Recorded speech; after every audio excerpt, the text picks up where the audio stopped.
Merci d'être au rendez-vous et de nous suivre sur les différentes plateformes des médias RPA, Nzambagate Kakawe et la télévision Renaissance. En ce sujet, à l'ordre du jour, les élections sénatoriales, des élections qui se sont déroulées ce lundi 20 juillet sur tout le territoire national. Dans ce journal de la synergie, vous allez suivre le déroulement de ce scrutin qui a été majoritairement remporté par le parti au pouvoir, le CNDD-FDD, ce qui, selon certains politiciens de l'opposition, pourrait constituer un frein à la démocratie. À la présentation de cette synergie, vous serez avec Josiane Mouzaneza et Jean-Baptiste Biléha. François Bizimana est à la réalisation. La mise en onde est assurée par ingénieur Régis Demouemelo, Théodomire Manirambona et Fabrice Ndimolokondo. Bonsoir et bienvenue. Rebonsoir. Seuls 5 partis politiques en indépendant ont participé dans ces élections sénatoriales. Des élections qui se sont bien déroulées dans les 18 provinces du pays. Inès Gakiza nous parle de l'organisation et du déroulement de ce scrutin. Les électeurs de ce 20 juillet sont juste les conseillers communaux récemment élus dans le triple scrutin qui a eu lieu en date du 20 mai dernier. Et dans tout le pays, ils sont au nombre de 3453. Chaque province avait un seul bureau de vote. Les élections sénatoriales tiennent compte de l'ethnie. Chaque province doit être représentée par 2 sénateurs, un Hutu et un Tutsi.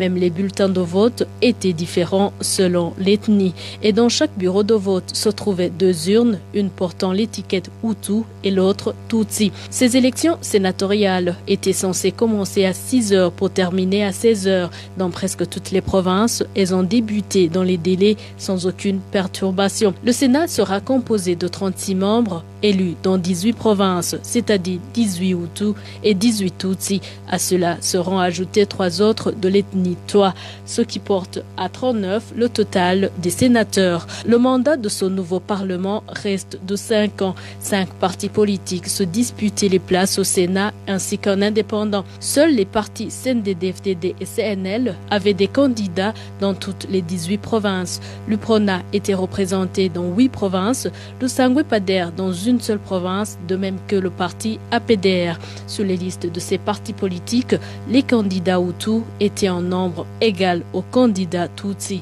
L'indépendant est un Tutsi qui s'est fait élire en province Wururi.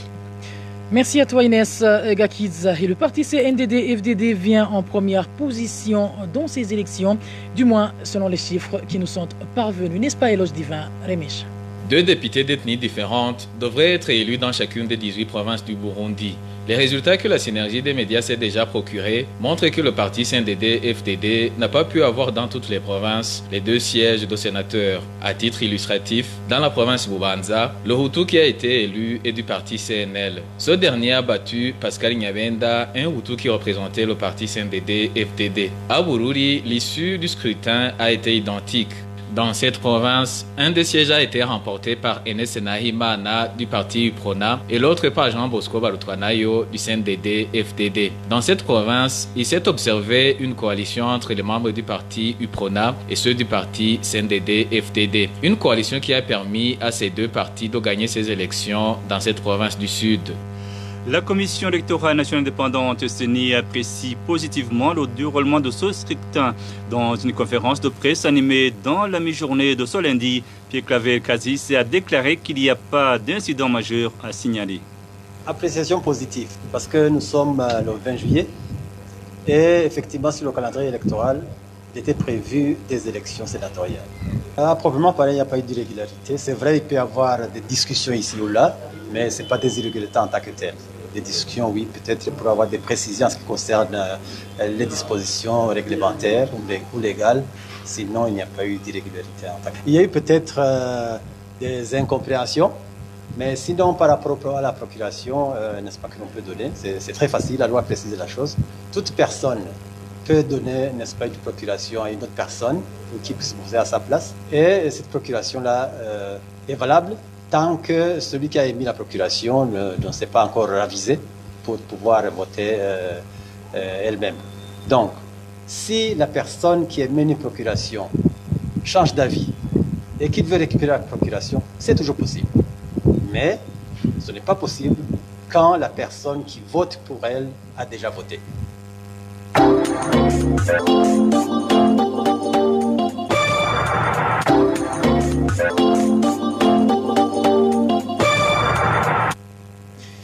Vous suivez toujours le journal de la synergie des médias RPA, Nzamba, Agaté Kakawe et la télévision Renaissance.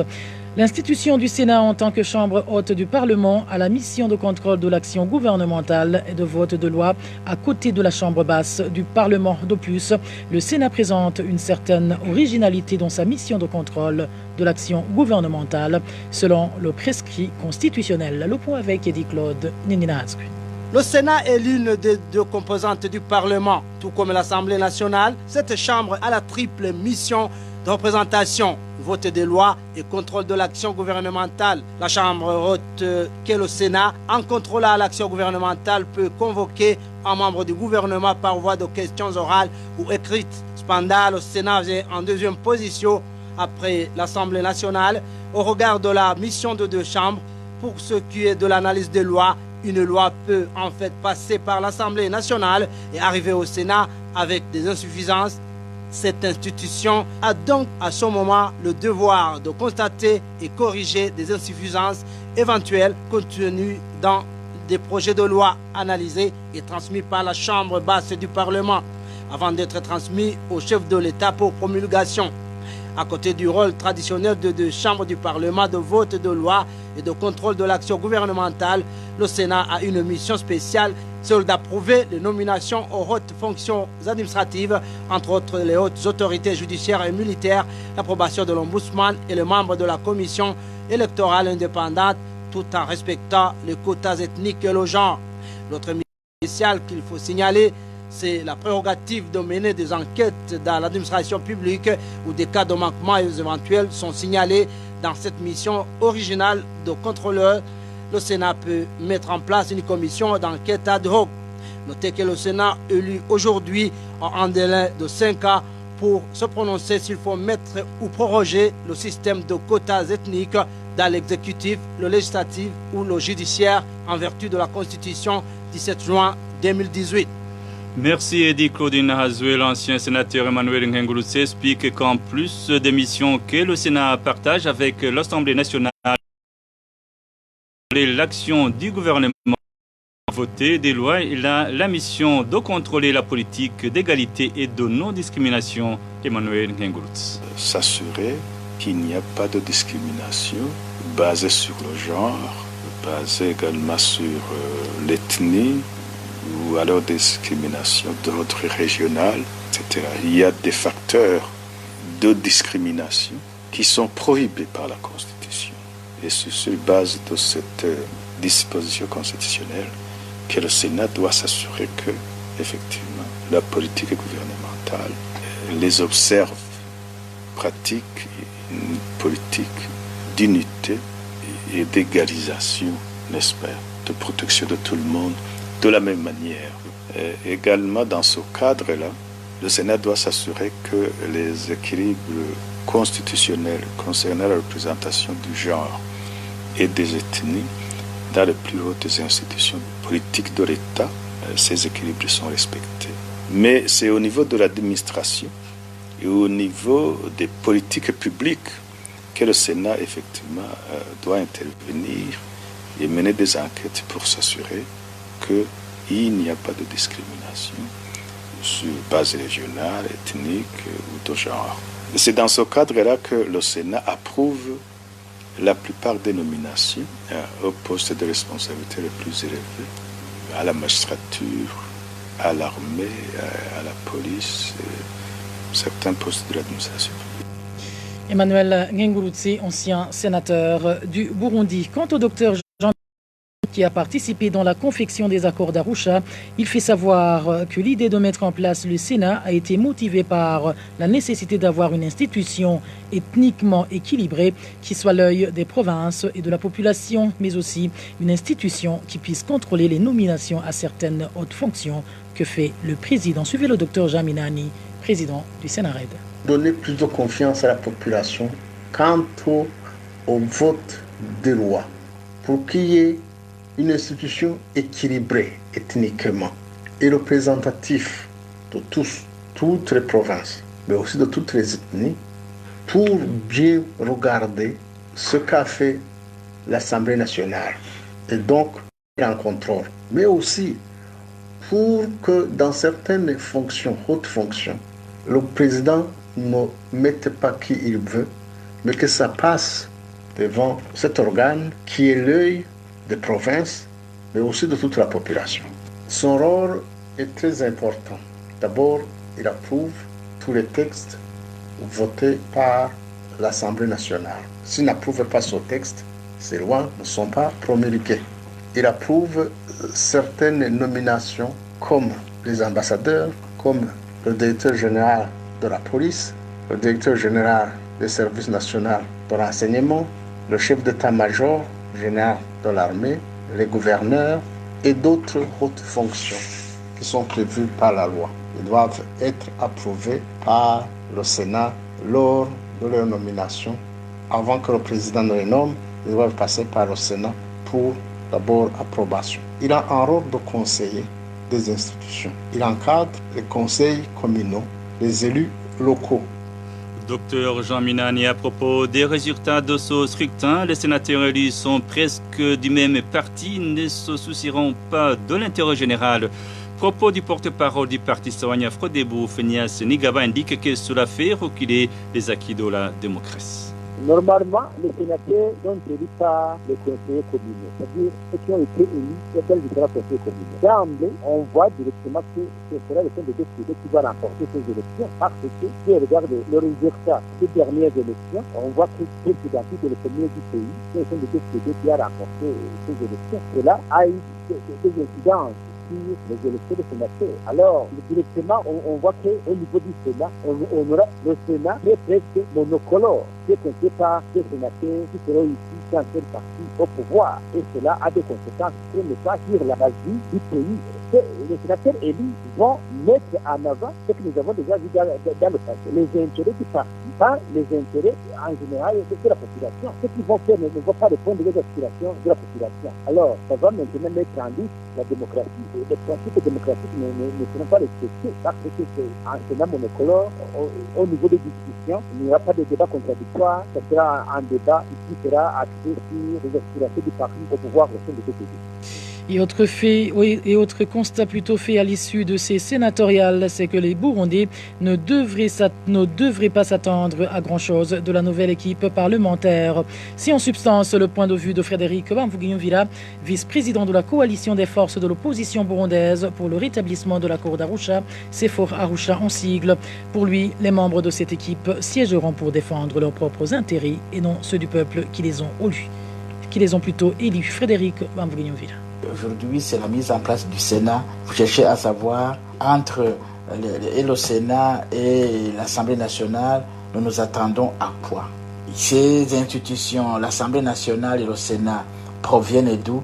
Ils proviennent du peuple. Or, il se trouve qu'aujourd'hui, le peuple a voté pour le CNL. Il n'a pas voté pour le CNDD-FDD. Mais les structures chargées de contrôler les élections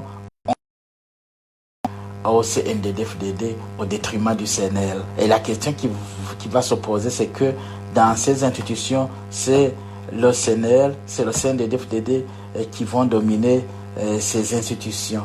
Et alors, quelle va être la cohabitation entre celui qui s'est vu voler la victoire et celui qui a volé la victoire? Qu'est-ce qui va se passer? Est-ce que ces gens-là, ils vont rendre la vie facile au peuple? Ces gens-là, vont-ils réellement s'occuper du peuple? Mais quel peuple? Ils seront en train de gérer une victoire que le peuple n'a pas accordée. Ça veut dire que le peuple a accordé une victoire à tel, et ce tel n'est pas en train d'exercer ce pouvoir. Alors, c'est ça l'esprit des institutions. Au niveau de l'exécutif, vous avez compris, il n'y a pas de membres du CNL. Au niveau du Sénat, de l'Assemblée nationale, ils sont là. Ça veut dire qu'ils vont vivre là-bas. Je ne sais pas à quelle cohabitation nous allons assister, mais toujours est-il que peut-être que le CNL va se taire et attendre 7 ans encore. Je ne sais pas. Mais en tout cas, le peuple peut s'attendre à quoi? Nous pouvons nous attendre à quoi? lorsque justement cette Assemblée nationale, ce Sénat, ils partagent le pouvoir qui n'a pas été donné par le peuple parce que le peuple a distribué ce pouvoir autrement. Voilà, donc nous nous attendons à rien.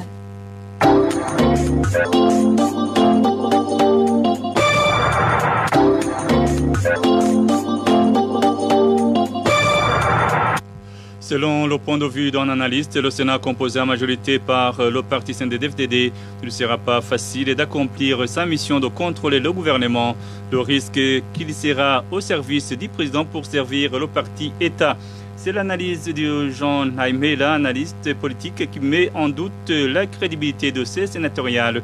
Ici, dans un processus électoral qui ne rassure pas tous les participants. Selon lui, cette institution, combien importante, selon ses missions prévues par l'accord d'Arusha, ne sera pas d'une grande importance. Ce qu'on peut dire, c'est que le Sénat est supposé être une institution comme l'Assemblée nationale qui contrôle l'action gouvernementale. Ce qui la différencie, par exemple, de l'Assemblée nationale, c'est que le Sénat devait être une institution plus pluriethnique, parce que c'est pourquoi il doit y avoir 2 sénateurs par province pour qu'il y ait un équilibre. Avoir la tendance du gouvernement en place, on voit que ces équilibres ethniques ou autres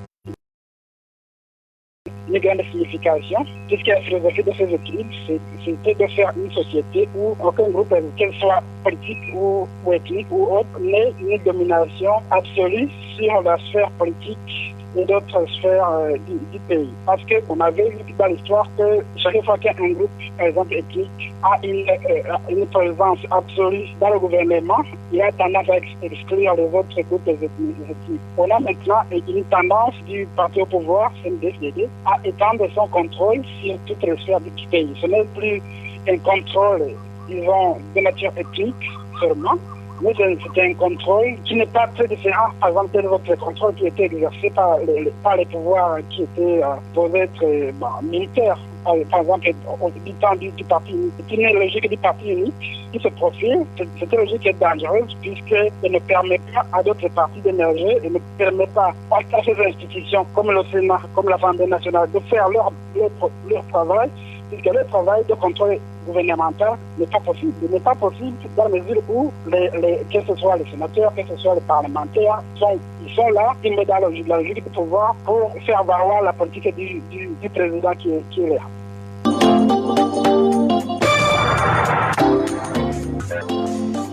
Et voilà, chers auditeurs, c'est par ici que nous mettons un point final à ce journal de la synergie des médias RPA, Inzamba, Agate Kakawe et la télévision Renaissance. Un journal qui était essentiellement centré sur l'élection sénatoriale de ce 20 juillet 2020. Merci à vous tous qui nous avez suivis. Merci aux équipes de la rédaction, de la technique et de la réalisation. À la présentation de ce journal, vous étiez avec Josiane Mouzanedza et Jean-Baptiste Biléha. Ce fut un plaisir, Jean-Baptiste. Un plaisir partagé, Josiane. Et voilà, à la prochaine.